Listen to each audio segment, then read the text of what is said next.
टिक news. Congress party से इस्तीफा देने के बाद गुलाम नबी आजाद अपनी नई पार्टी को लेकर चर्चा में आए। नई पार्टी को लेकर उन्होंने कई दफा इशारे किए।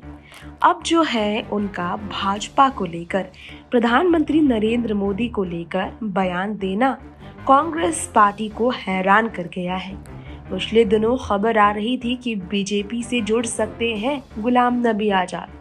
कांग्रेस पार्टी के वरिष्ठ नेता गुलाम नबी आजाद, जो कि 5 दशक से कांग्रेस पार्टी के साथ जुड़े हुए थे, बताया जा रहा है कि राहुल गांधी पर जब उन्होंने हमला किया कांग्रेस को इस्तीफा देने के बाद, कांग्रेस नेता जयराम रमेश ने भी गुलाम नबी आजाद पर टिप्पणी की ट्विटर पर और कहा, मौसमी बदलाव हो गया है और ये जनाब भाजपा के वफादार सिपाही बन गए हैं, यानी कि पीएम मोदी और अमित शाह के आगे झुक गए हैं गुलाम नबी आजाद। ये इशारा है कांग्रेस पार्टी का कहना।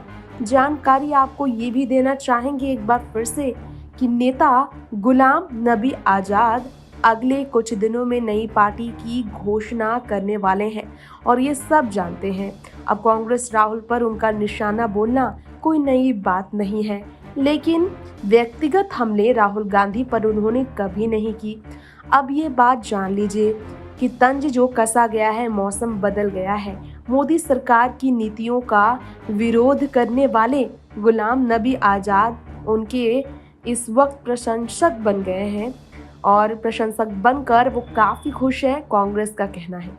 गुलाम नबी आजाद ने एक साक्षात्कार के दौरान ये कहा कि राहुल गांधी की तरह किसी पर व्यक्तिगत रूप से हमला नहीं करते हुए जब संसद में 7 साल तक नेता प्रतिपक्ष की भूमिका में थे तो पीएम मोदी की नीतियों पर जमकर उन्होंने आलोचना की। उनका नाम भाजपा से जोड़ा जा रहा है। अब आजाद ने कहा, राहुल गांधी ने G23 बनने के बाद बीजेपी से उन्हें जोड़ना शुरू कर दिया था। जब गुलाम नबी आजाद ने पूर्णकालिक अध्यक्ष की मांग करते हुए पत्र लिखा तो वो भड़क गए, झूठ फैलाया कि ये पत्र पीएम मोदी के इशारे पर लिखा गया। कांग्रेस कार्य समिति और नेता से शुरू हुआ ये झूठ बताया गया। अब आप जान लीजिए कि हुक्म नहीं दे सकता कोई गुलाम नबी को, ये आजाद ने कहा है।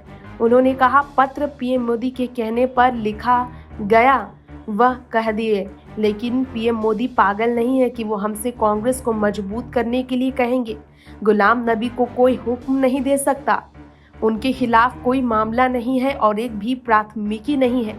उनके पास कोई संपत्ति नहीं है, वो किसी से क्यों डरे। संसद में वो 7 साल तक पीएम मोदी के पास बैठे रहे और उनकी नीतियों की तीखी आलोचना करते रहे। फर्क सिर्फ इतना है कि वो व्यक्तिगत हमले नहीं करते और नीतियों पर हमले करते हैं, व्यक्तियों पर नहीं, क्योंकि अल्लाह व्यक्ति बनाता है।